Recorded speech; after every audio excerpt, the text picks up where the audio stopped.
Let's start in a non-obvious spot here. Basic guaranteed income. How many times has it, I've been in and out all week. How many people are familiar with the concept of basic guaranteed income here? Good. Who would like, Jeremy, do you want to set forth the notion? Sure. So the idea is that I think we can all agree that for some value of n between now and 10 to the n years in the future, computers can do everything that we can do.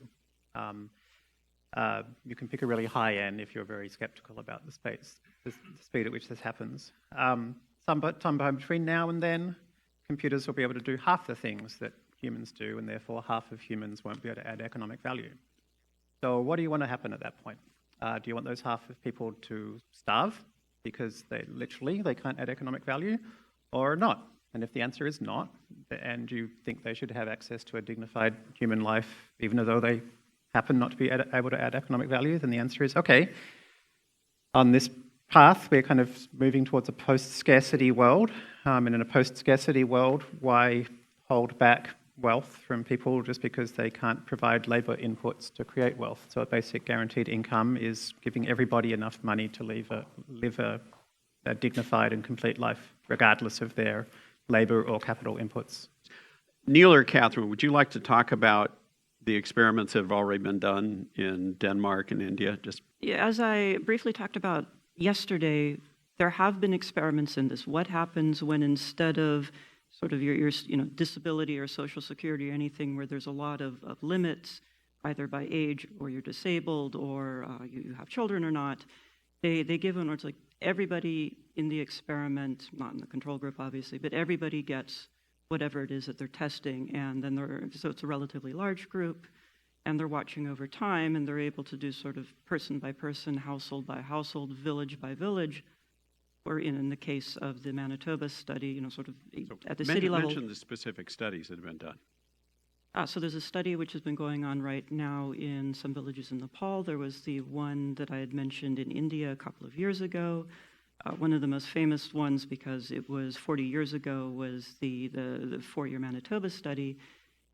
And when you look at sort of what people said ahead of time, what might happen, that if people who get this, they're going to use this as an excuse to just kick back and be lazy, and none of the studies so far have carried it out. The studies show that this smoothing out of the chaos, being able to predict what they're going to get month by month rather than sort of needing to spend quickly or spend slowly, meant that people could invest more in their future. And this is what happened. There was less stress, there was less hospitalizations, better health, better education, more people starting businesses which had a better chance of succeeding because they were able to think a little bit longer than sort of day by day or week by week. So these studies, and again, they're small over time, but all of them have been indicative that it's worth doing more studies. None of them showed this idea that people are just going to sort of like give up and get out their couches and sleep all of the time. I think people desire to do well by themselves and their kids, and sometimes circumstances sort of if you're in a perpetually tired and distracted state, it's hard to get going.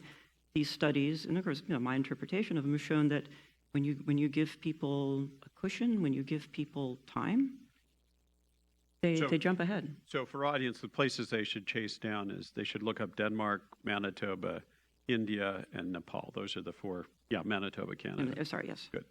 I think there's sort of a sense of, like we up here are this is not a debate where, myself and Neil and Jeremy are having, wildly divergent opinions or saying different things. I mean, and it might seem, I'm trying to think, it was like, what is your audience to the fact that we're all saying in one way or another that over the next 20 or 30 years, plus or minus how, whatever your N is, that there's a lot of jobs. We're talking on the scale of there's really only a few billion jobs in the world, that these jobs are no longer things that people can do for money, that people are not going to be paid to do these things. I mean, this is a fairly giant and wild statement. And I got one of those jobs. I teach at Stanford, but and I didn't think this 2 years ago.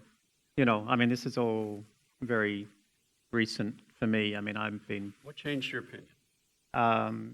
It's basically been deep learning and kind of realizing the exponential growth of machine intellect. Now we know it's possible, we know it's provable, we're seeing it, and it's now surpassed human capability already. And like every few months, I'm deeply shocked by what's now possible, despite feeling I'm ready to see it, because I've seen it every few months for the last couple of years. And so when you start thinking like, what does an exponential improvement in intellect mean? It takes some time to sink in, but it changes. Like nowadays I watch sci-fi movies and I just always think like, that's not sci-fi. There's all these people doing things, that's like, there's not going to be people doing things in 20 years. I mean, not in the same sense of like having to like proactively decide how to allocate resources or like steering a spaceship or something.